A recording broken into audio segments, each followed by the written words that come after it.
আমরা মানুষ কিসের তৈরি?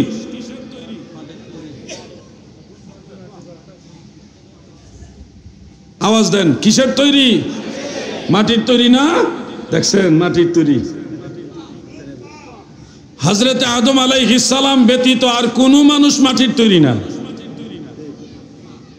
আমরা বনি আদম যারা আছি, হযরত ঈসা আলাইহিস সালাম এবং রাসূল আকরাম সাল্লাল্লাহু আলাইহি ওয়াসাল্লাম আর হযরতে মা হাওয়া আলাইহাস সালাম, এই তিনজন ব্যতীত বনি আদমে আমরা যারা আছি, আমরা সবাই নুতফার তৈরি, মাটির তৈরি নই, নুতফার তৈরি। নুতফা মানে শুক্রবিন্দু, পিতার শুক্রাণু মাতার ডিম্বাণু দুইটা একত্রিত হয়ে মায়ের যে গর্ভাশয় রয়েছে সেখানে 40 দিন থেকে ছোট্ট একটা রক্তপিণ্ড হয়, সেটা আরো 40 দিন পরে ছোট্ট একটা গোস্তের টুকরা হয়, তারপরে আস্তে আস্তে মানব দেহের আকৃতি মায়ের গর্ভের মধ্যে প্রকাশিত হয়।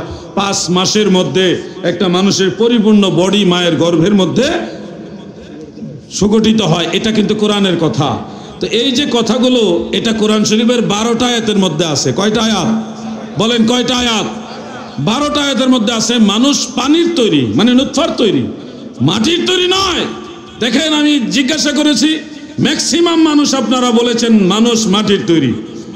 আল্লাহর ওলিদের দরবারে গিয়ে আমরা যে শিক্ষাটা পেলাম, ওই সুফি সাধক আউলিয়ার আমাদেরকে সঠিক জিনিসটা শিক্ষা দিয়েছে যে মানুষ মাটির তৈরি নয়, মানুষ নুতফার তৈরি। আল্লাহর কোরআনের 12টি আয়াত, আমি 2-3টা আয়াত বলে দেই যেন আপনাদের বুঝতে অথবা এই বিষয়টা রিসার্চ করতে সুবিধা হয়। 1 নম্বর আয়াত সূরা ফুরকান, আয়াত নম্বর 54। সূরা ফুরকান, বলুন আয়াত নম্বর কত? বলুন কত? সূরার নাম কি? সূরা ফুরকান, বলেন সূরা, আয়াত নম্বর 54। বারবার বলাচ্ছি, বিরক্ত হবেন না, আপনাদের মনে থাকার জন্য। আল্লাহ তাআলা বলেন, ওয়া হুয়াল্লাযী খালাকা মিনাল মাই বাশারা ইলা আখিরিল আয়া। আমার আল্লাহ বলেন, তিনি সেই আল্লাহ, তিনি সেই মহান সত্তা যিনি মানুষকে পানি হতে সৃষ্টি করেছে। কি হতে? পানি হতে। এবার দ্বিতীয় আয়াত নোট করেন। সবচেয়ে প্রসিদ্ধতম একটি সূরার নাম হলো সূরা ইয়াসিন। সূরা ইয়াসিন, আয়াত নম্বর 77। বলুন আয়াত নম্বর কত? আমি যুবক ভাইদেরকে দৃষ্টি আকর্ষণ করছি, ভাই আমার, তোমরা মনোযোগ দিয়ে শুনো। মুরব্বীদের সময় এক ধরনের শেষ। আগামীর বাংলাদেশে তোমাদের এই বিষয়গুলি জেনে রাখতে হবে। সূরা ইয়াসিন, আমার যুবক ভাইরা বিশেষ করে বলুন কত নম্বর আয়াত? সবাই বলেন। 77 নম্বর আয়াত। কোন সূরা? আমি বারবার বলাচ্ছি যেন আপনাদের মনে থাকে। সেখানে আমার আল্লাহ তাআলা বলেন, আওয়ালাম ইয়ারাল ইনসানু আন্না খালাকনাহু মিন নুতফাতিন ফাইজা হুয়া খাসিমুম মুবিন। মানুষ কি দেখে না গো? মানুষ কি ভাবে না আমি আল্লাহ মানুষকে সৃষ্টি করেছি নুতফা হতে, শুক্রবিন্দু হতে, অতঃপর তারা বাকবিতণ্ডায় ঝগড়ায় লিপ্ত হয়েছে। এই আয়াত আমার আল্লাহ তাআলা পরিষ্কার বলেছেন মানুষ হলো নুতফা থেকে সৃষ্টি। আল্লাহর ওলিরা আমাদেরকে ইসলাম শিখাইছে, সেই ইসলামের মধ্যে মাটির ব্যবসা নাই, নূরের ব্যবসা। আমি এটা বুঝাইবার জন্য আপনাদের কথাগুলি সামনে নিয়ে আসতেছি। দাদু গো, 3 নম্বরে আয়াতটা মনে রাখবেন। পবিত্র কুরআনুল কারীমের আরেকটা সূরার নাম হলো সূরা মুরসালাত। সূরা, বলুন সূরা মুরসালাত, আয়াত নম্বর 20 এবং 21। দুইটা একসাথে পড়লে ভালো হবে, একটা পড়লি হয় 20 নম্বর আয়াত। 20 মানে 20 নম্বর আয়াত, এর সাথে 21 নম্বরে পড়বেন। আমার আল্লাহ বলেন, আলাম নাখলুকুম মিন মাইন মাহিন ফাজআলনাহু ফি করারিম মাকিন। আমি কি তোমাদেরকে পানির নির্যাস থেকে সৃষ্টি করিনি? আল্লাহ আমাদের প্রশ্ন করতেছে, আমি কি তোমাদেরকে পানির নির্যাস থেকে সৃষ্টি করিনি? ফাজআলনাহু ফি করারিম মাকিন, অতঃপর ইহাকে নিরাপদ জায়গায় রাখিনি, মানে মায়ের গর্ভের ভিতরে রাখিনি। সুবহানাল্লাহ।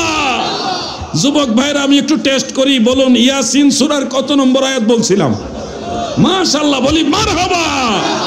প্রথম আয়াত সূরা ফুরকানের কত নম্বর আয়াত? 54। মাশাআল্লাহ, দেখছেন মেধা শক্তি কত ভালো। আমি একটু টেস্ট করলাম আর কি, পুরান ওয়াজটা মনে আছে কিনা। এরকম 12টা আয়াত আছে। ইন্না খালাকনাল ইনসানা মিন নুতফাতিন খালাকাল ইনসানা মিন আলাক, এরকম 12টা আয়াত আছে। সবগুলি আয়াত আল্লাহ তাআলা বলেছেন আল্লাহ মানুষকে নুতফা থেকে, পানি থেকে সৃষ্টি করেছেন। দাদু খুব খেয়াল করবেন। তো এই যে মানুষ পানির সৃষ্টি, এখানে গিয়ে অনেকে বলে যে নুতফা তো রক্ত থেকে আসে। রক্ত আসে কিসের থেকে? খাবার থেকে। খাবার আসে গাছগাছালি বৃক্ষ তরুলতা থেকে, আর গাছগাছালি বৃক্ষ তরুলতা আসে মাটি থেকে। তাহলে মূলত আমরা নুতফার তৈরি হলেও আমরা মূলত মাটিরই তৈরি, কারণ মাটি থেকেই তো এটা আসছে। এই যুক্তিটা কিন্তু আসে। এটা ব্যাখ্যা কি দিব? আমি দিব না। সব ঘুরে ফিরে নুতফা থেকে গেলেন রক্তে, রক্ত থেকে গেলেন খাবারে, খাবার থেকে গেলেন গাছগাছালি বৃক্ষ তরুলতায়, ওখান থেকে গেলেন মাটিতে। তো এবার প্রশ্ন হলো মাটি কোত্থেকে আসলো? অথবা মাটি কিসের তৈরি জানার ইচ্ছা আছে? মাটি পর্যন্ত গিয়ে থেমে যাওয়া তো যাবে না। মাটি থেকে গাছগাছালি এসছে, সত্য মাটি থেকে আসছে। কিন্তু আপনারা জানেন, যারা শিক্ষিত মানুষ, যারা মোটামুটি সায়েন্স সম্পর্কে জ্ঞান আছে, আপনারা বলুন পানি ছাড়া কোনোদিন গাছগাছালি হয়? পানি ছাড়া জীব রাজ্য, এই প্রাণী রাজ্যের কোনো অস্তিত্ব চিন্তা করা যায়? তার মানে পানি ছাড়া মাটি, শুধু মাটি হইলে হবে না, ওই মাটির মধ্যে পানির অস্তিত্ব থাকতে হবে। এবার আসুন, মাটি কিসের তৈরি বা মাটি কোত্থেকে আসলো? এই ব্যাপারে হাফেজুল হাদিস ইমাম আবু শাইখ ইস্পাহানি রহমাতুল্লাহ আলাইহির লেখা একটা কিতাব আছে, ওটার নাম কিতাবুল আজমাত। কিতাবুল আজমাত বেশি দিন আগের কিতাব না, 1100 বছরের আগের কিতাব। কতদিন আগের?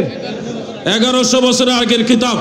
আরেকটা কিতাব হলো তাফসিরে দুররে মানসুর, হাফেজ জালালউদ্দিন সুয়ুতী রহমাতুল্লাহ আলাইহি, সেখানেও তিনি হাদিসটা কোট করেছেন। এছাড়া অন্যান্য কিতাবেও আছে।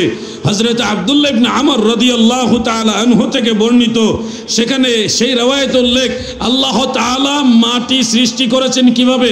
হযরত ওয়াহাব ইবনে মুনাব্বার রহমাতুল্লাহ আলাইহি থেকে আরেকটা রওয়ায়াত আছে।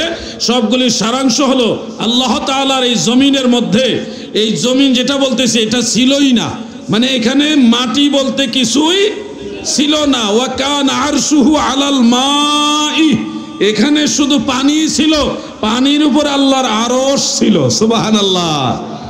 মাটির কোনো অস্তিত্ব ছিল না গো, ছিল পানি আর পানি। সেই পানির উপর আমার আল্লাহর আরশ ছিল। আমার আল্লাহর এরাদা হলো, ইচ্ছা হলো জমিন বানাবে। এই জন্যে বাতাসকে আদেশ দিলেন তুমি পানির উপরে প্রবাহিত হও। আমার আল্লাহর হুকুম পাইয়া সেই বাতাস পাগলা ঘোড়ার মতো পানির উপরে প্রবাহিত হতে লাগলো। ফলে বড় বড় ঢেউ সৃষ্টি হলো। একটা ঢেউ আরেকটা ঢেউয়ের সাথে এইভাবে আঘাত লাগলো। চতুর্মুখী বাতাসের আঘাতে আঘাতে আঘাতে পানির মধ্যে ফেনা সৃষ্টি হইল। সেই ফেনায় একটা জায়গায় জড়ো হইল। জড়ো হওয়ার পরে যখন একদিকে ফেনার মধ্যেও পানির আঘাতে আঘাতে ঢেউ চলতেছে, কোনো দিকে উঠতেছে কোনো দিকে নামতেছে, ওই যে চতুর্মুখী বাতাসে যেরকম পানি করে, মানে একদিকে ঢেউ না, চতুর্মুখী বাতাস তো এই পানি উপরের দিকে লাফায় উঠতেছে নামতেছে, কিছু জায়গা সমতল কিছু জায়গা উঁচু নিচু। ঠিক ওই সময় আল্লাহ বললেন তোমরা থামো। ওই থামো যখন আল্লাহ তাআলা বললেন, তখন যেখানে উঁচু ছিল সেখানে উঁচু অবস্থায় থেমে গেছে, যেখানে সমতল ছিল সেখানে সমতল অবস্থায় থেমে গেছে। ওই হালতে আমার আল্লাহ তাআলা জমিন বানায় দিলেন। উঁচু জায়গাগুলি পাহাড় পর্বত, আর সমতল জায়গাগুলি হলো এই সমতল ভূমি। সুবহানাল্লাহ। এটা ওই যে বিগ ব্যাং থিওরি রয়েছে, একটা বিস্ফোরণ, এই বিস্ফোরণের যে ঘটনা বিজ্ঞানীরা বলেন এটারও বহু আগের ঘটনা। ইসলাম যেটা বলছে বিগ ব্যাং থিওরির অনেক আগের ঘটনা। আপনারা যারা বিজ্ঞান দিয়ে শুধু চলেন, ওই বিজ্ঞান দিয়ে ইসলাম চলে না, ইসলাম দিয়ে বিজ্ঞান চলে। বিজ্ঞানের থিওরি চেঞ্জ হয়, সূত্র চেঞ্জ হয়, বিজ্ঞানের গবেষণা পরিবর্তন আসে, কিন্তু কোরআন সুন্নাহর মধ্যে কোনো পরিবর্তন আসে নাই, আসবেও না। ঠিক কিনা বলেন? এই হলো মাটি সৃষ্টি হয়েছে। তাহলে মাটি আসছে ফেনা থেকে, ফেনা আসছে পানি থেকে। মূলত আল্লাহ যা বলছে তাই ঠিক। আমি মানুষকে বানাইছি পানি দিয়া। মাটি পর্যন্ত গিয়ে থেমে গেলে চলবে, কিন্তু যারা মাটির ব্যবসায়ী তারা মাটি পর্যন্ত থেমে যায়। আমরা কি মাটির ব্যবসায়ী নাকি? আমরা নূরওয়ালা। আমাদের দিলের ভিতরে নূর আছে, ঈমান নূর, ইসলাম নূর, কোরআন নূর, ইলম নূর। অতএব আমরা নূরের সাথে সম্পর্ক রাখি, আমরা মাটির তৈরি বলা যাবে না। এবার আসেন, সুফি সাধক আল্লাহর ওলিরা আমাদেরকে সঠিক ইসলাম দিয়ে গেছে, এটা কিভাবে বুঝলাম? কোরআন শরীফে কিছু আয়াত আছে, এগুলি আবার আমার এই ভাইদের অনেকের মুখস্থ আছে। সেই আয়াতের মধ্যে একটা আয়াত বলি, নাইলে আবার পেঁচ লাগবে। মিনহা খলাকনাকুম ওয়া ফিহা নুঈদুকুম ওয়া মিনহা নুখরিজুকুম তারাতান উখরা। আমি যখন চুয়াডাঙ্গার বাহাসে গিয়েছিলাম, প্রায় 3 শতাধিক আলেমের বিপরীতে আমরা মাত্র কয়েকজন, তারা এই আয়াতে কারিমার দলিল দিয়েছিল। আমরা সব মানুষ মাটির তৈরি প্রমাণ করার জন্যে।